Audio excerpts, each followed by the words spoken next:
A Lei 10.639, de 9 de janeiro de 2003, incluiu o dia 20 de novembro no calendário escolar, data em que comemoramos o Dia Nacional da Consciência Negra. Neste dia, no ano de 1695, foi morto Zumbi, o líder do Quilombo dos Palmares. Mais de 300 anos depois, o espírito de Zumbi continua vivo e a servir de referência e estímulo na luta pela igualdade racial.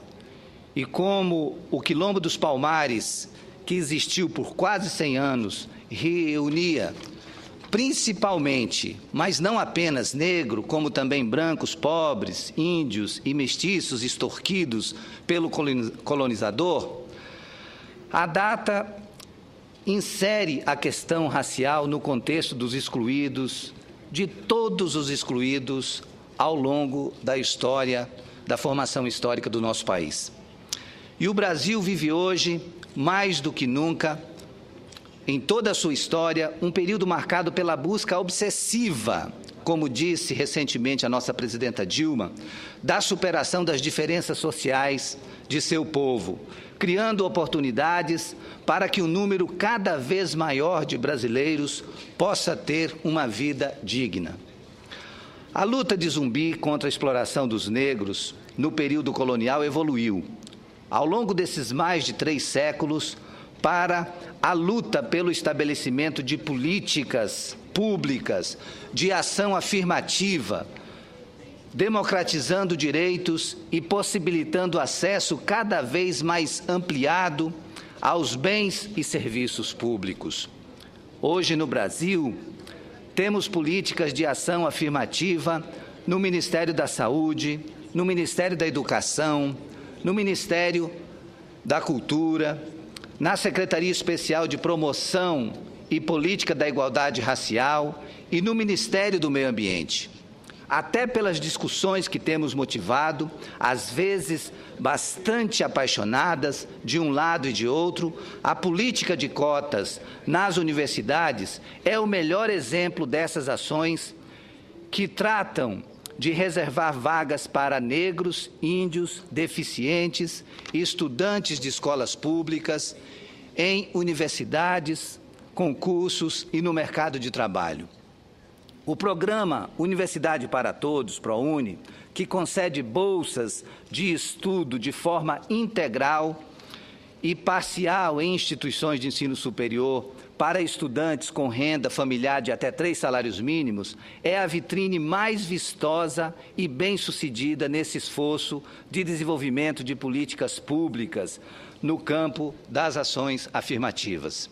O ProUni, como as senhoras e os senhores senadores sabem, e certamente os telespectadores da TV e ouvintes da Rádio Senado têm acompanhado também pelo noticiário, o ProUni tem o foco voltado para alunos egressos de escolas públicas ou bolsistas na rede particular.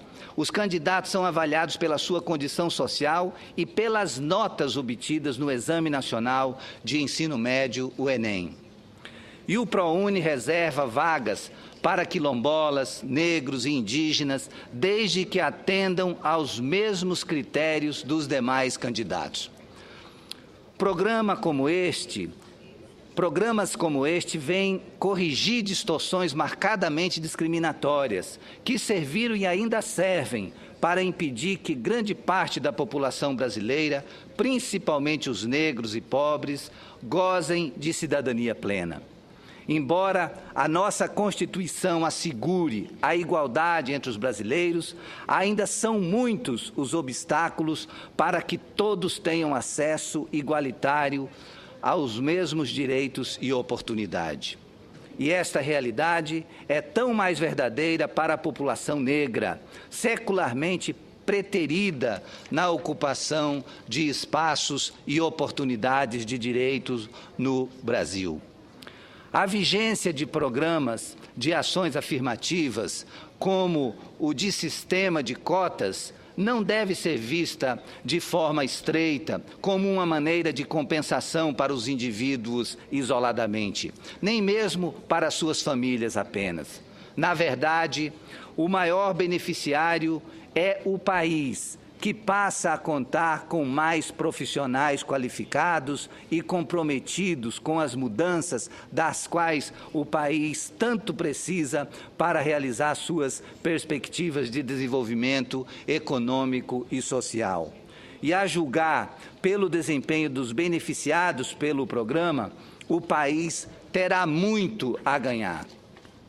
Aqueles que se opõem ao sistema de cotas nas universidades argumentam sobre o suposto risco de rebaixamento do nível do ensino superior, pressupondo que alunos advindos de escolas públicas levariam para as universidades a deficiência do ensino fundamental e médio público.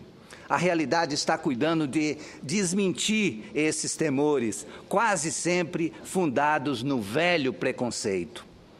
No universo de 54 universidades públicas que adotaram o sistema de cotas, em ao menos 4 distribuídas pelos principais estados, alunos negros apresentaram desempenho próximo, similar ou até melhor em relação aos não cotistas. Os resultados do aproveitamento dos estudantes cotistas na Unicamp, Universidade Federal da Bahia, Universidade de Brasília e Universidade do Rio de Janeiro, divulgados pelo Instituto de Pesquisa Econômica Aplicada, o IPEA, derrubam o mito de que, devido à ação afirmativa, alunos negros estariam entrando pela janela das instituições de ensino superior da rede pública. Ficou incontestável que, na verdade, são seus bons desempenhos que estão abrindo para eles a porta da frente.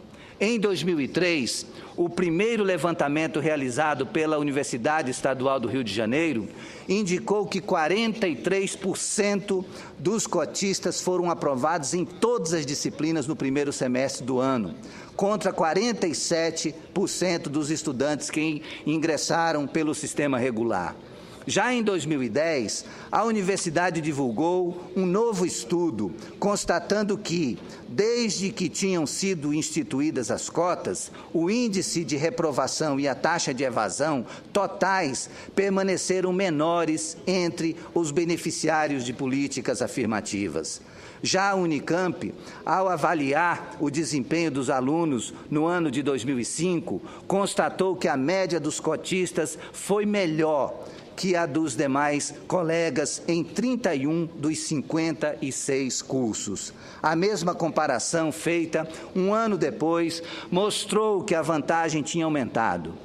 Os alunos oriundos de escolas públicas tinham média melhor em 34 cursos. Na Bahia, estado onde a presença de afrodescendentes é marcante, estudantes cotistas tiveram um coeficiente de rendimento igual ou superior aos de não cotistas, em 11 dos 16 cursos da Universidade Federal Baiana. O estabelecimento do sistema de cotas para universidades públicas é, portanto, senhoras senadores, senhores senadores, telespectadores da TV e ouvintes da Rádio Senado, o estabelecimento do sistema de cotas para as universidades públicas é um exemplo inquestionável do acerto das políticas de ações afirmativas desenvolvidas pelo nosso governo. Para nós, entretanto, está claro que não podemos descolar as ações afirmativas das medidas de caráter estrutural. A reivindicação por cotas nas universidades, por exemplo, não pode excluir o debate e a cobrança de garantia de uma educação básica e pública de qualidade. E como vem fazendo o governo, não se deve pensar em ações afirmativas para toda a vida, mas sim que elas devam vigorar por um período de tempo em que seja possível reequilibrar a presença de negros, indígenas e brancos pobres em espaços de onde estavam excluídos. Neste Dia da Consciência Negra, devemos reverenciar a memória de Zumbi de Palmares e de todos aqueles que, desde sempre, vêm lutando para que o Brasil caminhe sempre para ser uma sociedade cada vez mais justa e aonde a discriminação seja sempre combatida. Todas as conquistas já alcançadas devem ser comemoradas, mas a nossa certeza de que muitas outras conquistas precisam ser realizadas é a garantia de que devemos permanecer na luta pelo completo fim da discriminação e pela oportunidade igual para todos os brasileiros em todos os espaços de poder e em todas as universidades. Era o que tinha a dizer, senhor presidente. Muito obrigado.